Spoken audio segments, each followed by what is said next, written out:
Les choses de la vie, épisode 85, 23 ans après. Aujourd'hui, c'est un podcast un peu plus personnel. Il y a 23 ans de ça, je suis arrivée, donc un 23 décembre, à Noël, en France, les pieds dans la neige, avec des petites sandales en plastique bleu. Et je découvrais un autre monde. Je suis arrivée pour Noël, il y avait plein de cadeaux sous le sapin. Et je ne savais pas ce que c'était tout ça. Moi qui vivais dans une petite maison, d'une seule pièce, avec mes deux sœurs et mon petit frère qui venait de naître, mon père et ma mère.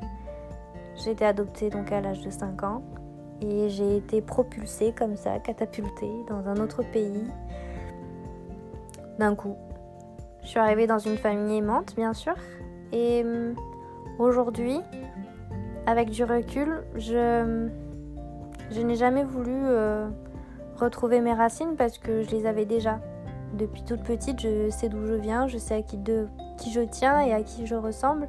J'ai des photos avec mes parents, qu'on dit biologiques, et je n'éprouvais pas le besoin de faire des recherches ou quoi que ce soit.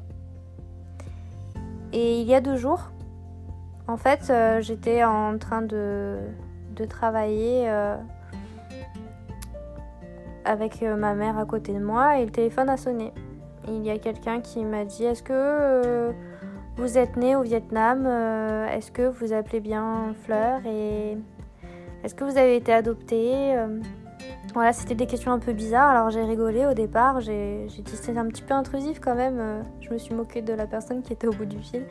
Et en fait, très vite, je me suis dit « Ah, mais il a quand même beaucoup d'informations sur moi. » Alors, je lui ai demandé d'où il avait toutes ces informations. Et il me dit que sur Facebook, il y a une publication avec des photos de moi et ma famille biologique qui me recherche. Et donc, j'étais un peu réticente au départ. Et puis petit à petit, j'ai reçu en fait une avalanche de messages sur Instagram, sur Facebook, sur Messenger, sur WhatsApp, par mail, sur LinkedIn, enfin tous les réseaux possibles, de plein d'étrangers, de gens que je ne connaissais pas, qui me disaient que mes parents me recherchaient, que ma famille, que je manquais à ma famille. Et moi, j'étais catégorique, c'était non, parce que j'ai fait une croix dessus en fait depuis un petit moment.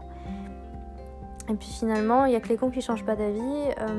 J'ai reçu sur Instagram vraiment des photos vraiment que j'avais envoyées par courrier en fait en 2001 et 2002.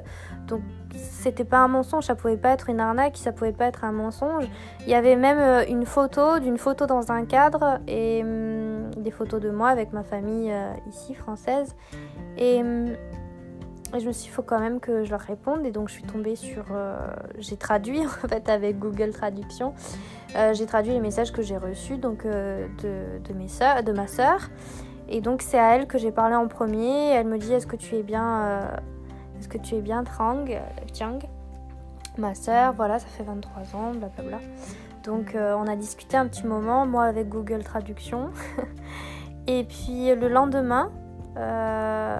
ou même le soir même je crois, on a fait une visio et moi je rentrais du boulot, il était 18h30, je leur disais mais vous vous rendez compte, il y a quand même 5 heures de décalage avec le Vietnam, allez dormir en fait, on s'appellera un autre jour. Et ils m'ont dit non, rentre chez toi, mange, promène ton chien et appelle-nous dès que tu seras prête, dès que tu as le temps, nous on t'attend.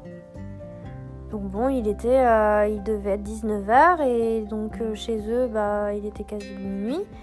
Et j'aurais dit d'accord, je vous appelle.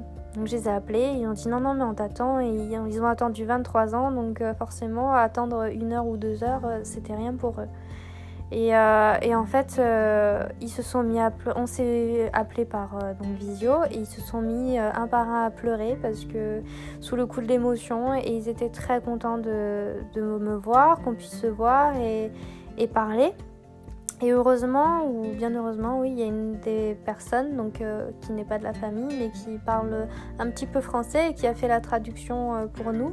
Et ça a permis de discuter et de beaucoup rigoler, beaucoup rire, ouais, c'était très drôle. Mon frère me ressemble beaucoup, mes sœurs, en fait, on essayait de trouver les ressemblances physiques et puis on a beaucoup parlé des souvenirs qu'on avait en commun. Et aussi les questions de qu'est-ce que je fais maintenant et qu'est-ce que eux font maintenant. Voilà, je m'attendais pas du tout à ça. Je n'ai jamais eu l'intention de rechercher ma famille. Et en fait, d'un coup, ça m'est tombé dessus comme ça. Et je sais pas, un signe du destin, une coïncidence. Le fait de pouvoir leur parler, finalement, ça fait du bien. Et voilà, c'est bien de savoir que mon petit frère a 23 ans aujourd'hui et qu'il a un travail et qu'il est heureux dans ce qu'il fait. De découvrir des personnes que j'ai connues, dont j'avais le souvenir et qui maintenant ont grandi. Et puis il n'y a pas de rancune, il n'y a pas d'amertume et il n'y a que du bonheur, des sourires et c'est ça le plus important. Voilà. Donc j'avais envie de vous partager ça, le fait qu'il peut y avoir des miracles dans la vie et je ne m'attendais pas du tout à avoir cette chance ou ce mérite de pouvoir les revoir un jour, ne serait-ce que par les réseaux sociaux. Quand même, Internet et la mondialisation, c'est quand même quelque chose d'incroyable et de se dire qu'il y a des milliers de kilomètres qui nous séparent, mais un lien indéfectible qui est le lien du sang et le lien de l'amour, en fait, tout simplement. Et même si on a des cultures différentes, même si on a évolué chacun de notre côté et qu'on n'a pas forcément les mêmes aspirations, les mêmes rêves, en fait, c'est juste le fait de savoir que l'autre est en bonne santé, que l'autre a un toit, a de quoi manger, de quoi subvenir à ce besoin, c'est ça le plus important. Et de voir que malgré la barrière de la langue, on arrive quand même à échanger, à rire et à traverser les frontières avec l'humour. Voilà, je vous souhaite une merveilleuse soirée et de croire en vous, en croire en la beauté de la vie.